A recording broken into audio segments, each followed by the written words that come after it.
Hoje, 21 de setembro, é o Dia Nacional da Luta das Pessoas com Deficiência. A data foi oficializada em 2005, há exatos 15 anos, mas já vem sendo comemorada desde 1982. O 21 de setembro foi escolhido porque está próximo do início da primavera, véspera da primavera, estação conhecida pelo aparecimento das flores, e esse fenômeno representaria o nascimento e renovação da luta das pessoas com deficiência. Embora saibamos que existe uma imensa luta pela frente, conquistas importantes já foram realizadas. Sobre o assunto, sobre esta data, a gente conversa agora com o promotor de justiça do Ministério Público da Bahia, o também mestre pela PUC de São Paulo, doutor pela USP e deficiente visual, Fernando Gaburri, nosso convidado aqui no Issa Bahia. Seja bem-vindo. Bom dia, doutor Fernando. Bom dia, Jefferson. Bom dia, ouvintes da Rádio à Tarde. Uma grande satisfação estar com vocês. Prazer todo nosso.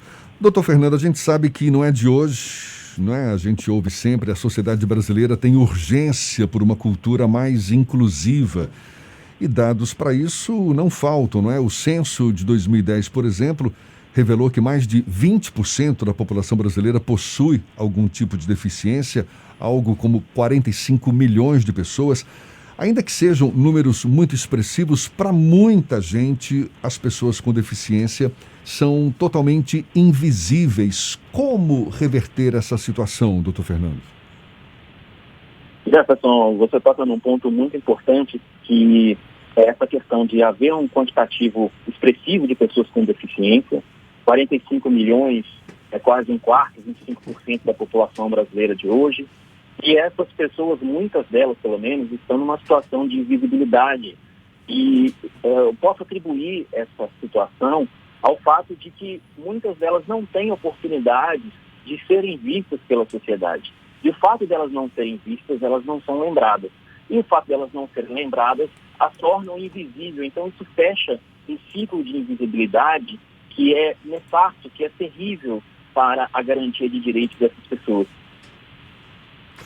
E quais conquistas a gente já poderia citar como, de fato, merecedoras de aplausos?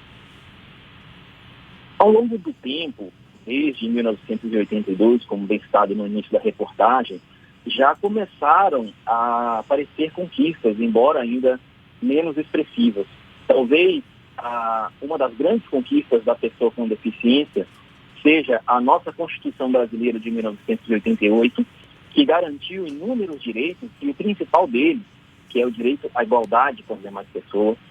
E um pouco depois, nós tivemos a Convenção da ONU, a Convenção de Nova York, sobre os direitos das pessoas com deficiência, que foi aprovada em 2006, mas aqui no Brasil ela entrou com status de emenda constitucional, e depois nós tivemos o Estatuto da Pessoa com Deficiência, a Lei 13.146, que trata especificamente de direitos já previstos na própria convenção. Ou seja, a lei, vamos dizer assim, traduz para uma linguagem mais próxima da população aquilo que já está previsto na Constituição, concretiza, dá mais visibilidade, dá mais importância, se a gente puder dizer assim, ao que já tem na Convenção da ONU. Então nós temos esses principais documentos: a Constituição, a Convenção da ONU e a Lei Brasileira de Inclusão. São importantes instrumentos que garantem direitos da pessoa com deficiência e tentam, de alguma maneira,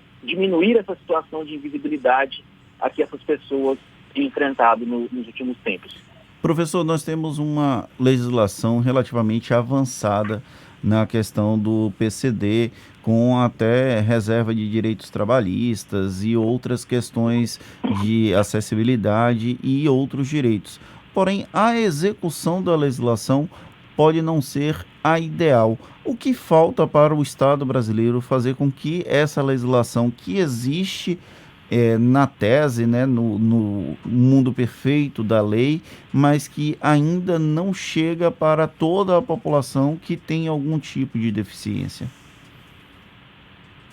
Eu penso que o principal instrumento de modificação da sociedade seja a informação. A própria simbologia da data 21 de setembro é a de uma renovação das plantas, das flores, que significa também uma renovação da luta para que as pessoas possam a cada ano, pelo menos a cada ano, serem lembradas. Então eu penso que a informação seja o principal instrumento, a principal ferramenta para que a gente possa mudar a sociedade. Porque nós temos leis importantes, nós temos leis modernas, talvez uma das melhores legislações do mundo nós temos, e nós esbarramos muitas vezes no problema da efetividade, da aplicação dessas leis. E muitas vezes elas não são aplicadas pela falta de conhecimento ou pelo pouco conhecimento ao seu respeito. Professor, a gente vive uma sociedade que ainda, em muitos casos, julga como incrível, não é? Uma pessoa com deficiência que conquistou o seu diploma universitário, que tem família, que tem filhos, um tipo de leitura que provoca, não necessariamente de forma proposital, mas provoca uma inferiorização das pessoas com deficiência que acabam sendo marcadas por uma aparente incapacidade ou porque não são inaptas para tomar decisões de forma autônoma. Como mudar esse paradigma, essa concepção que muitas pessoas têm de pessoas com deficiência, pessoas inferiorizadas, sabendo que na prática não é o que representa em muitos casos? Na prática não é o que representa, e o que a gente percebe é que, às vezes, a sociedade vê como uma situação nova, uma situação desconhecida, uma situação chega a ser inusitada quando uma pessoa com deficiência consegue conquistar uma posição relevante na sociedade. E ela acaba sendo uma forma de inspiração, uma forma de comparação para as demais pessoas. Quando isso deveria, no meu modo de entender, ser uma coisa normal. Ocorre também que, embora nós tenhamos uma legislação importante, se nós pudermos fazer uma caricatura em relação à sociedade, a lei ocupa o último vagão. Ela está lá atrás. Então, primeiro os fatos acontecem para que depois as leis cheguem e tentem assimilar esses fatos.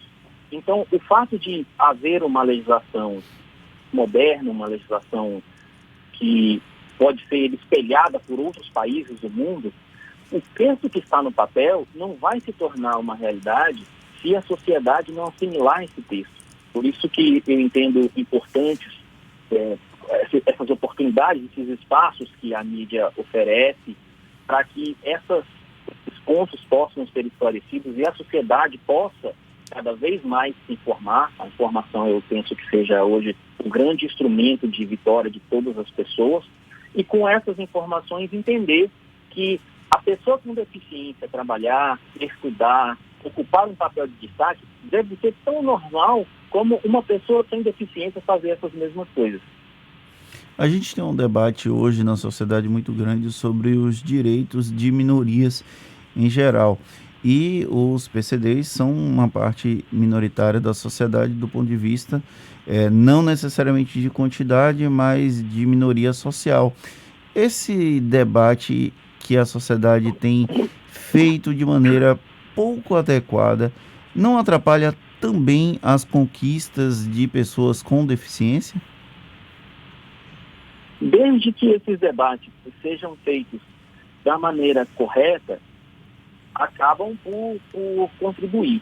A questão é quando esses debates são feitos de maneira que acabam estigmatizando a pessoa com deficiência. E eu vou dar um exemplo.